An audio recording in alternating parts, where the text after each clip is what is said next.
Hello and welcome to let's learn young minds. मैं हूं सौरभ मिश्रा।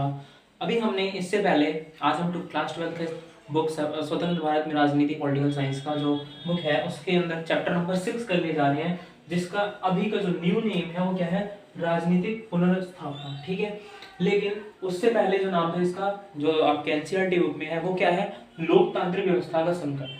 ठीक, तो मतलब नया जो सीबीएसई ने अपडेट किया है, जो नाम चेंज किया है, राजनीतिक पुनर्स्थापना, तो उसके अकॉर्डिंग हम क्या करेंगे, काम करेंगे, पढ़ेंगे, पूरा चैप्टर कंप्लीट करेंगे। ठीक है, और फिर उसके बाद अभी हमने इससे पहले चैप्टर नंबर 5 कंप्लीट किया था। ठीक है, अब आगे ये चैप्टर करेंगे। अभी तक हमने क्या किया है, 1947 जब भारत आजाद हुआ था, जब इंडिया में लोकतंत्र, भारत में लोकतंत्र स्थापित हुआ था, तब से लेकर 1971 जब फिफ्थ जनरल इलेक्शन, पांचवा आम चुनाव जब हुआ, तब तक हमने इससे पहले वाले चैप्टर तक कंप्लीट कर लिया, तब तक की जर्नी पूरी कर ली हमने। ठीक है, अब इसके बाद 1971 में इलेक्शन होते हैं, फिर जनरल इलेक्शन। उसके बाद 1972 में कौन से इलेक्शंस होते हैं, राज्यों में इलेक्शन होते हैं, राज्य विधानसभा के लिए। उसके बाद कैसे क्या होता है, कैसे इमरजेंसी लगाई जाती है, उसकी बात करेंगे।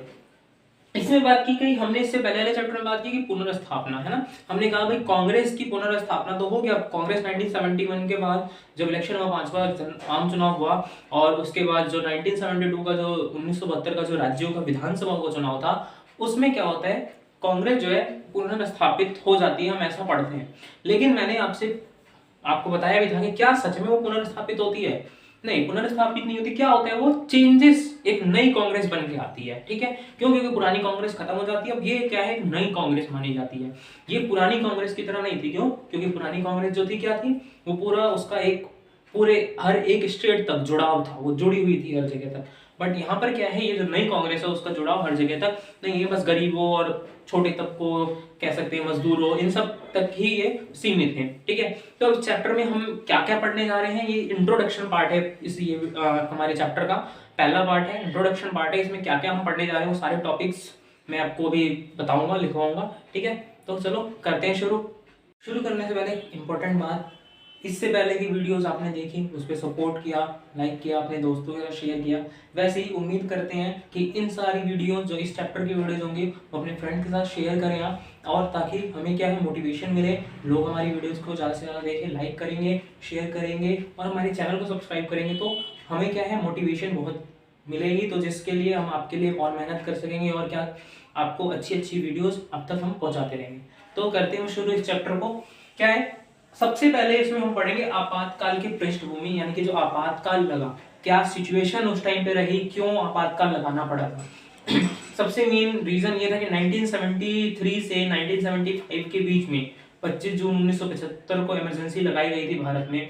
तब तक इन 2 साल के बीच में जो भी घटनाएं हुई थी भारत के अंदर, वो मेन रीजन थे इस आपातकाल के लगाने के। इन बीच में क्या क्या हुआ था, हम उन चीजों को इस चैप्टर में कम पढ़ेंगे। तो सबसे पहले इसके अंदर है कि आर्थिक संदर्भ, कि हमारी जो आर्थिक स्थिति थी भारत की, वो बहुत खराब हो रही थी। ठीक है, तो जिसके कारण क्या था, महंगाई बढ़ गई थी। ठीक है, लोग गरीब तो थे ही, और महंगाई बढ़ गई, सामान जो थे महंगे हो गए। तो क्या था, अब लोगों ने आंदोलन वगैरह विरोध करना शुरू कर दिया। तो सारा आर्थिक संदर्भ क्या था, सब हम इस चैप्टर में पढ़ने वाले हैं। फिर उसके बाद आता है, छात्र आंदोलन होते हैं गुजरात और बिहार में।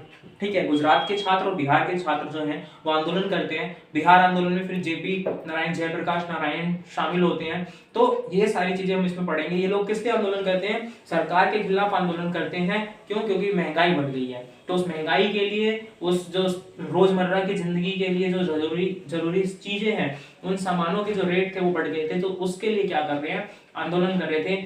तो वो सारा हम इसमें पढ़ेंगे। उसके बाद है न्यायपालिका से संघर्ष। अब क्या है, इसमें आप पढ़ोगे कि सुप्रीम कोर्ट ऑफ इंडिया, सर्वोच्च न्यायालय और उस टाइम की जो गवर्नमेंट थी, उनके बीच में तनाव कह सकते हैं हम, या उन दोनों के बीच में कॉन्फ्लिक्ट्स बहुत थे, उन दोनों के बीच में कुछ ना कुछ मतभेद होते रहते थे। ठीक है, तो वो क्या मतभेद थे, वो भी हम इस चैप्टर में पढ़ेंगे। ठीक है, उसके बाद है नक्सलवादी आंदोलन होता है। नक्सलवादी आंदोलन यानी कि अब ये सारे विरोध चल रहे हैं, विरोध आंदोलन चल रहे हैं अलग अलग छात्रों के द्वारा। ठीक है, लेकिन ये जो नक्सलवादी कौन होता है, जिसको हम मार्क्सिस्ट भी बोलते हैं, मार्क्सवादी बोलते हैं, ये लोग क्या होते हैं, ये सरकार से बात मनवाने के लिए इनका भी काम क्या है, सरकार से बात मनवाएंगे। नॉर्मल क्या होता है, आंदोलन करके हम सरकार से अपनी बात मनवाते हैं।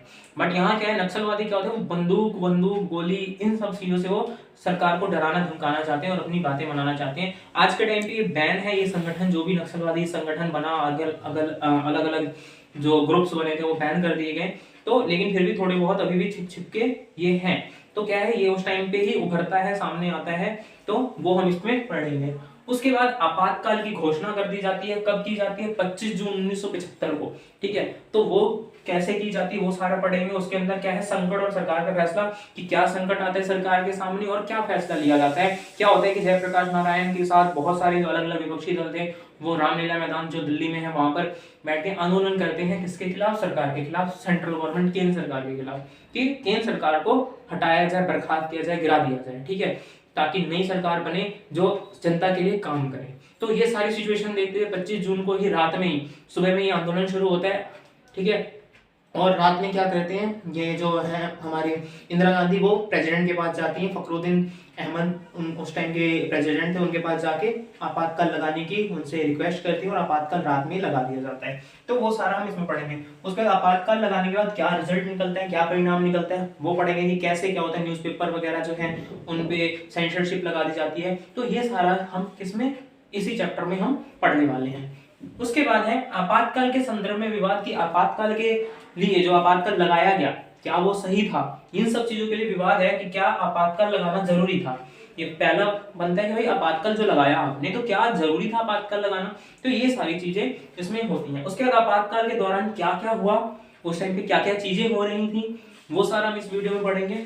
और उसके बाद आपातकाल के सबक क्या मिले, उससे हमें क्या सीख मिली, ये हम पढ़ेंगे ये पूरे चैप्टर में। ठीक है, अब इसके बाद क्या है इसमें, और इसके बाद जो सारे ये चीजें हम पढ़ेंगे, उसके बाद और पढ़ेंगे कि हमें कैसे 1977 में इलेक्शंस होते हैं, कैसे कांग्रेस की सरकार गिरती है, और उसके बाद क्या होता है, उसके बाद कैसे कांग्रेस की सरकार वापस से फिर 1977 में गिरने के बाद फिर दोबारा बनती है, विरासत, ये सारी चीजें हम इसमें पढ़ेंगे। तो चलते हैं आगे। इसमें हम क्या पढ़ेंगे, आपातकाल के बाद की राजनीति। ठीक है, कि कैसे आपातकाल इमरजेंसी खत्म होती है 1977 तक। तो फिर 1977 में पहला लोकसभा चुनाव 1977 में जब होता है, उसके बाद इमरजेंसी के बाद, तो उसमें क्या क्या चीज होती है। फिर उसके बाद 1977 के इलेक्शन में जनता सरकार बनती है, जनता पार्टी की, जिसमें अलग ये पूरी गठबंधन की सरकार होती है। ठीक है, उसके बाद है विरासत, यानी कि कैसे जनता सरकार के बाद वापस से फिर से कांग्रेस की वापसी होती है। ये सारा हम इस चैप्टर में पढ़ेंगे। सीबीएसई ने कुछ इस बार एडिशनल टॉपिक्स डाले हुए हैं, तो वो एडिशनल टॉपिक्स को भी हम कवर करेंगे। इसमें सबसे पहले जयप्रकाश नारायण और उनके से जुड़े हुए जो क्रांति उन्होंने किए हैं उन सारी चीजों को हम पढ़ेंगे। उसके बाद हम पढ़ेंगे कि राम मनोहर लोहिया और समाजवाद की जो उनकी विचारधारा थी, समाजवाद की विचारधारा राम मनोहर लोहिया की, तो उनके बारे में हमें पढ़ना है इसमें। उसके बाद पंडित दीनदयाल उपाध्याय और मानवतावाद, पंडित दीनदयाल उपाध्याय के बारे में पढ़ना है और उनके मानवतावाद के बारे में भी पढ़ना है। ठीक है, उनकी जो नीतियां थी। उसके बाद लोकतांत्रिक उभार, वयस्क, पिछड़े और युवाओं की भागीदारी, कि जो लोकतंत्र वापस से उभर के आता है, जिसमें लोग जो बड़े बड़े जो वयस्क लोग हैं, जो वोट दे सकते हैं, मतदान के लिए एलिजिबल हैं, वो लोग, पिछड़े लोग और युवा, ये लोग क्या है, इनकी जो कैसे भागीदारी बढ़ती है हमारे चुनाव प्रक्रिया में भारत के, वो सारा हम इस पूरे चैप्टर में पढ़ेंगे। ठीक है, इस चैप्टर के नोट्स आपको प्रोवाइड करा दिए जाएंगे डिस्क्रिप्शन में। आप जब वीडियोस आपकी जब पूरी कंप्लीट हो जाएंगी, इसके जितने भी पार्ट बनेंगे, उस लास्ट पार्ट में जब कंप्लीट हो जाएगा, तो सारी वीडियोस के डिस्क्रिप्शन में आपको इसके लिंक, नोट्स के लिंक प्रोवाइड करा दिए जाएंगे। तब आप वहां से नोट्स इसका आराम से पढ़ सकते हैं। ठीक है, तो इस चैप्टर को पूरा समझने के लिए, अच्छे से पढ़ने के लिए, करने के लिए और अच्छे मार्क्स लाने के लिए और कुछ सीखने के लिए आप इस हमारे पूरे वीडियोस को, जितने भी आएंगे इस चैप्टर्स की, वो देखिए। ठीक है, मिलते हैं हम नेक्स्ट वीडियो में। और इस चैनल को शेयर करना, लाइक करना, इस हमारे वीडियोस को लाइक करना ना भूलें। चैनल जरूर सब्सक्राइब करें और शेयर जरूर करें अपने फ्रेंड्स के साथ, ताकि उनको भी सपोर्ट मिले, उनको भी हेल्प मिले और हमारा भी, हमें आप सपोर्ट करते रहें, ताकि हम आपके लिए अच्छे अच्छे वीडियोस लाते रहें। मिलते हैं नेक्स्ट वीडियो में। Thank you very much.